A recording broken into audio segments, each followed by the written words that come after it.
జిల్లా మంత్రి గారు ఈరోజు నిన్న ముఖ్యమంత్రి గారు వచ్చారు. జిల్లాలో ఇంతమంది ప్రజలందరూ కూడా ఆశతో ఎదురు చూశారు. ఈ ఈ ఈ జిల్లాకి ఏమైనా ప్రకటిస్తారేమో, ఏమీ లేదు. పోనీ కనీసం ఈ జిల్లా మంత్రి గారైనా ముఖ్యమంత్రి గారికి ఈ జిల్లాలో ఉన్నటువంటి సమస్యలు చెప్తారేమో, ఇక్కడ లాంగ్ స్టాండింగ్ పెండింగ్లో ఉన్నటువంటి ఇష్యూస్ తీసుకెళ్లి వాటిని పరిష్కరించడానికి ఏమైనా ఆవిడ కృషి చేస్తారేమో అని అందరూ ఎదురు చూసాం.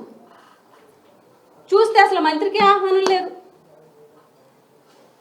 మంత్రి గిరిజన సంక్షేమ శాఖ మంత్రి, women and child welfare minister గారు ముందు రోజు ఒక ప్రెస్ మీట్ పెట్టి పాపం ఆవిడ చాలా ఇదిగా చంద్రబాబు నాయుడు గారు వస్తున్నారు, రేపొద్దున మన ముఖ్యమంత్రి గారు వస్తున్నారు, మన విద్యాశాఖ మార్చులు లోకేష్ గారు వస్తున్నారు, మనం అందరం కలిసి సమిష్టిగా సక్సెస్ చేయాలన్నారు మంత్రి గారు.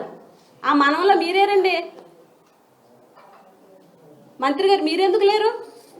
మీకు ఆహ్వానం లేదా, లేకపోతే వద్దని చెప్పేసి మొహమ్మద్ చెప్పేశారా, లేకపోతే ఏంటి? మీరు ఎప్పుడు మాట్లాడిన గిరిజనులు అంటే అంత చులకన, జగన్మోహన్ రెడ్డికి గిరిజనులు అంటే అంత చులకన, మాజీ ముఖ్యమంత్రికి అంటారు కదా. ఏది గిరిజనులు? మీ ప్రభుత్వంలో మీ ముఖ్యమంత్రి గారు గిరిజన సంక్షేమ శాఖ మంత్రి గారికి గౌరవం ఇవ్వలేదు, కనీసం మీకు ఆహ్వానం లేదు, రావద్దని చెప్పేశారు.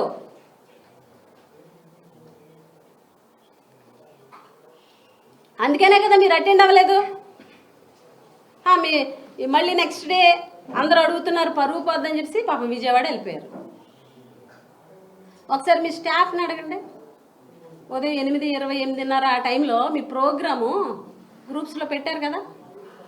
9 గంటలకి పలానా స్కూల్లోని పేరెంట్స్ టీచర్స్ మీటింగ్లో జాయిన్ అవుతారు, సాయంత్రం ఏమో ప్రజా దర్బార్ అని పెట్టారా లేదా మీ స్టాఫ్? అడగండి ఒకసారి. మరి హుటాహుటిన నన్ను అక్కడ పాల్గొమన్నారని చెప్పి హుటాహుటిన విజయవాడ వెళ్ళిపోయారు అంటే క్లియర్ కట్గా మిమ్మల్ని రావద్దు అన్నటువంటి ఇన్స్ట్రక్షన్స్ ఉన్నాయి కాబట్టే మీరు ఆ కార్యక్రమంలో పాల్గొలేదు. మాట్లాడేటప్పుడు కూడా మీరు ఏం చెప్పారంటే ఇది గిరిజన జిల్లా, ఇది గిరిజన కాన్స్టిట్యున్సీ, బామిని అనేది పూర్తిగా గిరిజన మండలం. ఇప్పుడు కొంచెం అవగాహన తక్కువ కదా, పూర్తిగా గిరిజన మండలం గట్ట కాదు, పూర్తిగా గిరిజన మండలం అని చెప్పారు. పోని చెప్పారు కదా, మీరే చెప్పారు కదా. మరి పూర్తిగా పార్వతీపురం మన్యం జిల్లా గిరిజనుల జిల్లా, గిరిజనుల కాన్స్టిట్యున్సీ, గిరిజనుల మండలం ఏమి గిరిజన సంక్షేమ శాఖ మంత్రి గారికి ఎందుకు ఆహ్వానం లేదు? ముందు రోజు పార్టీ మీటింగ్లో కూడా మంత్రి గారు ఎక్కడో కూర్చున్నారు, పక్కన ఇన్ఛార్జ్ కూర్చుంటే. అది మీ స్థాయి ఏంటో మీ ముఖ్యమంత్రి గారు, మీ విద్యాశాఖ మంత్రి గారు చూపించారు. అది తెలుసుకొని మీరు ప్రెస్ మీట్లు పెట్టి మాట్లాడేటప్పుడు, మాజీ ముఖ్యమంత్రి గారి గురించి విమర్శించేటప్పుడు ఇవన్నీ కూడా గుర్తు పెట్టుకొని మాట్లాడాలని మీకు సూచిస్తున్నాం. ఆవిడ నిన్న మాట్లాడుతూ ప్రెస్ మీట్లో మొన్న అసలు ఏం మాట్లాడతారో, సంధ్యారాణి గారు ఎదుటి వాళ్ళు విమర్శిస్తున్నారో లేని నాలుగా అర్థం ఉండదు. మీ ప్రెస్ మీట్లో మాటలే ఇవన్నీ మీ గురించి మీరే చెప్తున్నారు. మీరు మాట్లాడేది ఎప్పుడు అర్థం లేని మాటలు, నరం లేని నాలుగు ఏది పడితే అది మాట్లాడుతుంది అంటారు కదా, అలా మాట్లాడతారు మీరు ఇష్టం వచ్చినట్లు. ఇప్పుడు మీరు ముఖ్యమంత్రి గారు వస్తున్నారు, ప్రోగ్రాం విజయవంతం చేయండి, ఆ ప్రోగ్రాం వరకు కన్ఫైన్ అవ్వాలి. అది మానేసి జగన్మోహన్ రెడ్డి గారిని విమర్శించడం, జగన్మోహన్ రెడ్డి గారిని వ్యక్తిగతంగా విమర్శించడం. ఎప్పుడైనా సరే సంజయ్ రాణి గారిని ఎవరు ప్రశ్నించినా దానికి సంబంధించి ఆవిడ నుంచి ఆన్సర్ రాదు. అటు నుంచి వ్యక్తిగత విమర్శలు, రాజకీయపరమైనటువంటి విమర్శలు తప్ప మీ నుంచి పరిష్కార దిశగా ఉండేటువంటి ఆన్సర్ అనేది మీ నుంచి ఎప్పుడూ రాదు. ఈరోజు జిల్లాలో పార్వతీపురం మన్యం జిల్లాలో సంజయ్ రాణి అని అంటే గిరిజన సంక్షేమ శాఖ మంత్రి అన్నట్టుగా మాట్లాడుకోవట్లే. గిరిజన సంక్షేమ శాఖ మంత్రి సంజయ్ రాణి అబద్ధాలు సంజయ్ రాణి అని, ఆవిడకి సబ్జెక్ట్ లేదని ఏది పడితే అది మాట్లాడతారని, ఎదుటి వాళ్ళ మీద నిందలు వేయడం, ఎదుటి వాళ్ళ మీద వ్యక్తిగత విమర్శలు చేయడం తప్ప ఏం రాదు ఈవిడికి అన్నట్టుగా మాట్లాడుకుంటున్నారు. మీరు మాట్లాడేటప్పుడు మీలో మంత్రి అనే హుందాతనం ఉంటుందా? ఒక ఎడ్యుకేట్ లాగా మాట్లాడతారా? మీ హావభావాలు, మీ మాట్లాడే విధానం ఒకసారి మీరు ఆత్మ పరిశీలన చేసుకోండి. మాట్లాడితే ఏమంటారంటే ఈవిడ గత 5 సంవత్సరాల్లోనంట గిరిజనులకి చులకనగా చూశారు గత ప్రభుత్వంలో జగన్మోహన్ రెడ్డి గారు విమర్శిస్తూ. జగన్ రెడ్డి, నువ్వు 5 సంవత్సరాలు గిరిజనులు చులకనగా చూసావు. ఒక రోడ్డైలా, ఒక గుంత కప్పలా, ఆరోపలాంటి ఇవ్వలా, ఇష్టం వచ్చినట్టు గతంలో మాట్లాడుతూ నేను ఆవిడని మీరు అనే సంబోధించాను పుష్పశ్రీవాణి, కానీ ఆవిడ మాత్రం నువ్వు అని అందరూ కూడా అసహించుకుంటున్నారని ఈవిడే కదా మాట్లాడారు ప్రెస్ మీట్లో. మరి ఒక మాజీ ముఖ్యమంత్రిని పట్టుకొని నువ్వు జగన్ రెడ్డి నువ్వా అని మాట్లాడడం సభ్యత సంస్కారమా? మీకు ఎంత చెప్పినా చెవిటాడు ముందు శంఖం ఊదినట్టే. మీలో మార్పు రాదు, ఆ విషయం మాకు తెలుసు. కానీ మీరేంటో, మీ విధానాలు ఏంటో, మీ విజ్ఞత ఏంటో, మీ సభ్యత సంస్కారం ఏంటో ప్రజలకి, జిల్లా ప్రజలకి, రాష్ట్ర ప్రజలకి తెలియాలి. అందుకనే చెప్తున్నాం. 5 సంవత్సరాల్లో గిరిజనులకి ఏమీ చేయలేదా? జగన్మోహన్ రెడ్డి గారి ప్రభుత్వంలో 5 సంవత్సరాల్లో గిరిజనులకి డీబీటీ ద్వారాగా, నాన్ డీబీటీ ద్వారాగా కలిపి టోటల్గా 19,000 కోట్ల రూపాయలు జగన్మోహన్ రెడ్డి గారి ప్రభుత్వం ఖర్చు పెట్టింది. ఏదనంటే ప్రతిసారి మాట్లాడినప్పుడల్లా 18 పథకాలు తీస్తారండి. సూటిగా నిజంగా లైవ్లో ఎదురు పడితే ఆ 18 పథకాలు ఏంటమ్మా చదువు అంటే ఒక్కటి చెప్పలేవు నువ్వు. 18 పథకాలు తెలుగుదేశం ప్రభుత్వం ఇచ్చారంటే ఏ సామాన్యుడైనా నిజమా అని అనకపోతే మేము పేరు మార్చుకుంటాం. జగన్మోహన్ రెడ్డి గారి ప్రభుత్వంలో గత 5 సంవత్సరాల్లో 19 నుంచి 24లో గిరిజనులకి డీబీటీ ద్వారాగా 25 పథకాలు ఇచ్చాము, నాన్ డీబీటీ ద్వారాగా 7 పథకాలు ఇచ్చాము. మొత్తం 32 పథకాలని గిరిజనుల కోసము ఇచ్చినటువంటి ప్రభుత్వం గిరిజన పక్షపాతి జగనన్న ప్రభుత్వం.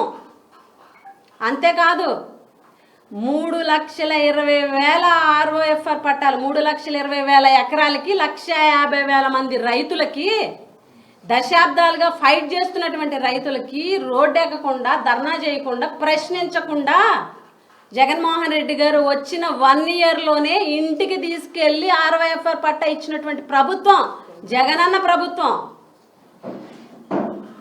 గిరిజన ప్రాంతాల్లో మల్టీ స్పెషాలిటీ హాస్పిటల్, గిరిజన ప్రాంతాల్లో ఇంజనీరింగ్ కాలేజ్, గిరిజన ప్రాంతాల్లో యూనివర్సిటీ, గిరిజన ప్రాంతాల్లో మెడికల్ కాలేజీలు తీసుకొచ్చినటువంటి ఘనత జగనన్న ప్రభుత్వాన్ని.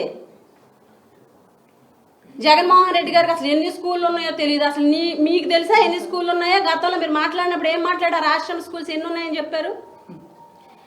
గురుకులాలు ఎన్ని ఉన్నాయో చెప్పింది నేను, ఆశ్రమ స్కూల్స్ ఎన్ని ఉన్నాయో చెప్పింది నేను, టోటల్ స్కూల్స్ ఎన్ని ఉన్నాయో చెప్పింది నేను. నేను చెప్పిన తర్వాత నేర్చుకుని అవే మాట్లాడతారు.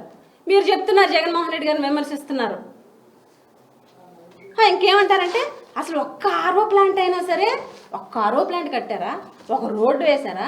గతంలోని కురుపం కాన్స్టిట్యున్సీకి వచ్చి అమ్మా మంత్రి గారు నువ్వు ఓపెన్ చేసిన రోడ్డు మేము కట్టిందే, మేము నిర్మించిందే. మీరు అక్కడ వచ్చి రోడ్లు ఓపెన్ చేశారు కదా, ఎవరు చేసిండ్రు అవి? మేం కాదా? ఇప్పుడు మీరు చేసి చెప్పండి. అలాగే ఆర్ఓ ప్లాంట్లు, ఒక్క ఆర్ఓ ప్లాంట్ కట్టారా? అసలు అది నోరా లేదా ఇంకేమన్నానా? మీరు ఒక మంత్రిగా ఉండి కనీస సబ్జెక్ట్ లేకుండా ఎలా మీరు అలా మాట్లాడతారు? కేవలం మీకు విజయనగరం జిల్లా గురించి చెప్తాం. విజయనగరం జిల్లాలోనే తొలి విడత నాడు నేడు పథకంలో భాగంగా 841 పాఠశాలకు ఆర్ఓ ప్లాంట్లు మంజూరు అయ్యాయి. 680 అనేవి ఇన్స్టాల్ అయ్యాయి 183 కోట్లతోటి. అలాగే రెండో విడతలో 738 పాఠశాలకు ఆర్ఓ ప్లాంట్లు మంజూరుగా 231 ఖర్చు చేశారు. ఇదేంటి? ఆంధ్రజ్యోతి పేపర్ చూసుకోండి. జూలై 28, 2024లో ఆంధ్రజ్యోతి పేపర్లో ప్రచురితమైంది. మీరు అంటున్నారు కదా ఒక రోడ్డు వేయలేదు, లేకపోతే ఒక ఇది కట్టలేదు, ఒక ఆర్ఓ ప్లాంట్ కట్టలేదు, ఏమి చేయలేదు, ఒక సీసీ రోడ్డు వేయలేదు, ఏమి చేయలేదు అంటున్నారు కదా. మీకు ధైర్యం ఉంటే, దమ్ము ధైర్యం అని ఎప్పుడు మాట్లాడుతుంటారు కదా ప్రెస్ ముందుకు వచ్చి, మీకు నిజంగా దమ్ము ధైర్యం ఉంటే ఫీల్డ్లోకి వెళ్దాం రండి. సాలూరైనా పర్లేదు, కురుపమైనా పర్లేదు, పాలకొండ అయినా పర్లేదు, పార్తపురం అయినా పర్లేదు, ఎక్కడికి వెళ్దామంటే అక్కడికి వెళ్దాం.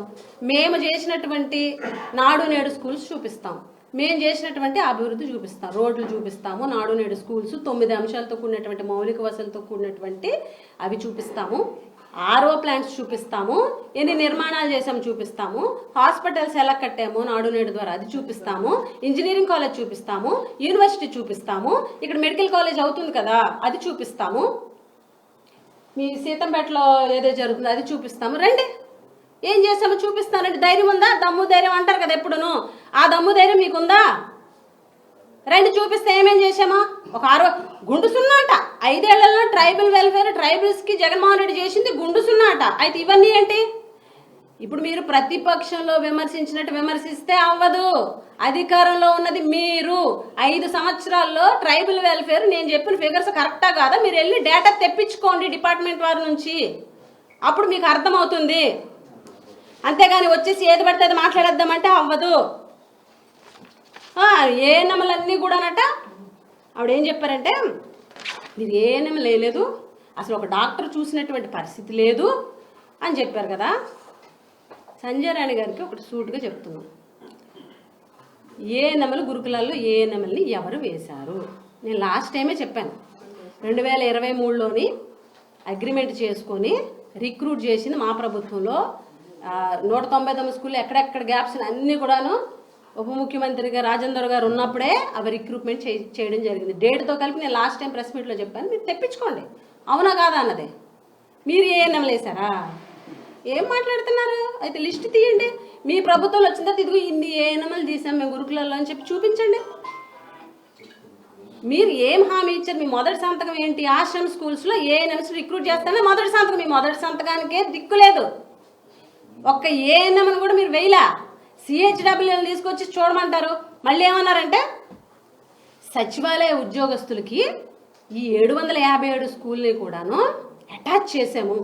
అమ్మా సంజయ్ రండి, ఒక్కసారి డిపార్ట్మెంట్ వాళ్ళని అడగండి. సచివాలయంలో ఉన్నటువంటి ఏఎన్ఎంలకి స్కూల్స్ని అటాచ్ చేసింది జగనన్న ప్రభుత్వంలో, మీరు కాదు. కావాలంటే మీరు డిప్యూటీ డిఎం అండ్ హెచ్ఐటీ దగ్గర నుంచి తెప్పించుకోండి. నేను చెప్పింది నిజమే కదా మీరు ఒకసారి కనుక్కోండి. జగన్మోహన్ రెడ్డి గారి ప్రభుత్వంలో ఏ ఉద్యోగాలు తీశారు? వాలంటీర్లు ఉద్యోగాలు తప్ప. మేము 16,000 ఉద్యోగాలు తీసాము టీచర్లు, మీరు ఏం చేశారు అన్నారు కదా. మేము వాలంటీర్లు తప్ప ఏం తీయలేదు. ఇప్పుడు మీరు చెప్పారు కదా సచివాలయాల్లో ఉన్నటువంటి ఏఎన్ఎంఎల్ని స్కూల్స్కి అటాచ్ చేసాం, 757 స్కూల్స్కి అటాచ్ చేసామని గొప్పగా చెప్పింది మీరే కదా. ఆ సచివాలయ స్టాఫ్ని రిక్రూట్ చేసింది జగన్మోహన్ రెడ్డి గారి ప్రభుత్వంలో. సుమారుగా 130,000 మందిని సచివాలయ స్టాఫ్ని ఒకే రిక్రూట్మెంట్తో ఈ రాష్ట్రంలోని నియమించిన ప్రభుత్వం జగనన్న ప్రభుత్వం.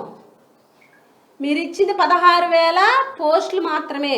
మీరు ఎలక్షన్ ముందు మెగా డిఎస్సి అని చెప్పేసి 30,000 50,000 అని చెప్పి 16,000 ఇచ్చారు. ఆ 16,000 కూడా ఎగ్జామ్ అయ్యి పోస్టింగ్ ఇచ్చారు. సంవత్సరం పట్టింది మీకు. మీరు ఏం చేశారు? టీచర్ రిక్రూట్ చేశారంటే 2008 కానీ 98 డిఎస్సీలు మీరు పెట్టేసి అలా వదిలేసి వెళ్ళిపోతే అవన్నీ కూడా జగన్మోహన్ రెడ్డి గారు వాళ్ళందరికీ కూడా పోస్టింగ్స్ ఇచ్చింది. మీరు వదిలేసిన పోస్టింగ్లన్నీ కూడా జగన్మోహన్ రెడ్డి గారి ప్రభుత్వంలో ఇవ్వడం జరిగింది. కాంట్రాక్ట్ జూనియర్ లెక్చరర్స్కి రెగ్యులరైజేషన్ చేశారు. హాస్పిటల్స్లో పనిచేస్తున్నటువంటి చాలా మందికి కాంట్రాక్ట్ ఉద్యోగులు అందరికీ కూడా రెగ్యులరైజ్ చేశారు. 130,000 పోస్టులు ఇచ్చారు. 60,000 పోస్టులు హాస్పిటల్స్లో ఇవ్వడం జరిగింది. ఇవన్నీ మీకు తెలుసా తెలీదా? తెలీదు, ఎందుకంటే మీకు సబ్జెక్ట్ లేదు, మీకు అసలు నాలెడ్జ్ లేదు ఫస్ట్ ఆఫ్ ఆల్. అలాగే ఇంకేం మాట్లాడతారండి ఈవిడ. జగన్మోహన్ రెడ్డి గారట ఒక మాజీ ముఖ్యమంత్రి అలా ఎలాగ అబద్ధాలు ఆడేస్తారు, అన్నీ అబద్ధాలేనంట. జగన్మోహన్ రెడ్డి గారు మాట్లాడింది ఏంటి? 29 మంది ఈ రాష్ట్రంలో మీ ప్రభుత్వం వచ్చిన తర్వాత చనిపోయారని చెప్పేసి ఒక లిస్ట్ని ప్లే చేయడం జరిగింది. అందరూ ట్రైబల్ స్టూడెంట్స్ని కూడా 29 మందిని కూడా ప్లే చేయడం, ఫోటోలతో కలిపి, పేర్లతో కలిపి, డీటెయిల్స్తో కలిపి, ఎప్పుడైతే డేట్ ఆఫ్ డెత్తో కలిపి, కాజ్ ఆఫ్ డెత్తో కలిపి ప్లే చేయడం జరిగింది. 29 మంది చనిపోయారని మీరు వచ్చి ఏమన్నారంటే 27 మంది చనిపోయారు అని అన్నారు. కొన్ని 2 అటు ఇటు, ఓకేనా. గతంలో మీరు ఇదే పార్వతీపురం ప్రెస్ మీట్ పెట్టినప్పుడు 11 మంది చనిపోయారట. నాకు తెలీదు ఎక్కడ చనిపోయారు అంతమంది అన్నారు. మరి ఈరోజు ఎలా మీరు ఒప్పుకున్నారు? 27 మంది చనిపోయారు నిజమే, నేను కాదనట్లేదు అని అన్నారు కదా. జగన్మోహన్ రెడ్డి గారు 29 మంది చనిపోయారని అంటున్నారు. గతంలో 2023లోని 66 మంది చనిపోయారు. అప్పుడు ఏం చేశారు మీరు? మమ్మల్ని గాడిదలు కాస్తున్నామని అన్నారు. ఈ గాడిదల గోల ఏంటో అర్థం కావట్లే. నన్ను జగన్మోహన్ రెడ్డి గారు గాడిదలు కాసావా నువ్వు అని అన్నారు. మంత్రి సంజయ్ రాణి గాడిదలు కాస్తున్నావా అని అన్నారు. అసలు ఎక్కడన్నారు? మిమ్మల్ని మీరే అనుకొని ఆయన అనన్న మాటలో గాడిదలు కాస్తున్నామని అన్నారు. నేను గాడిదలు కాలేదు, మీరేం చేశారు 2023లోని 66 మంది చనిపోతాను అన్నారు. సూటిగా సంజయరాణి గారిని క్వశ్చన్ చేస్తున్నాం. మీరు 66 మంది చనిపోయారు అంటున్నారు కదా, మేము ఏదైతే నిన్న ఫోటోలు, details, cause of death, date of death, place, school, పేరు అన్నీ ఇచ్చాము. అలాగా 66 కూడా మీరు డిస్ప్లే చేయండి. కాజ్ ఆఫ్ డెత్ తీయండి. ఏ ఒక్క డెత్ అయినా సరే, స్కూల్లో కలుషిత నీరు తాగడం వల్ల చచ్చిపోయారు, స్కూల్లో జాండీస్ రావడం వల్ల చచ్చిపోయారు, హెపటైటిస్ ఏ వల్ల చనిపోయారు, కలుషిత పదార్థం తిని చనిపోయారు, చెప్పండి. అలా ఉందేమో.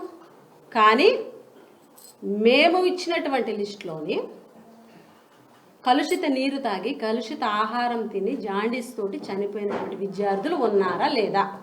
ఇదే జిల్లాలో అక్టోబర్ నెలలో 2 విద్యార్థులు చనిపోయారు, కేవలం ప్రభుత్వ నిర్లక్ష్యం వల్లే.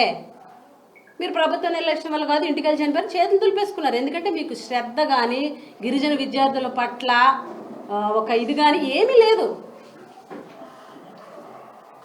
దేశ చరిత్రలోనే ఏ హాస్టల్లోనైనా సరే 200 మంది విద్యార్థులు ఒకేసారి జాండీస్ బారిన పడ్డారా? ఆ చరిత్ర ఉందా? మీ ప్రభుత్వంలో కాకపోతే,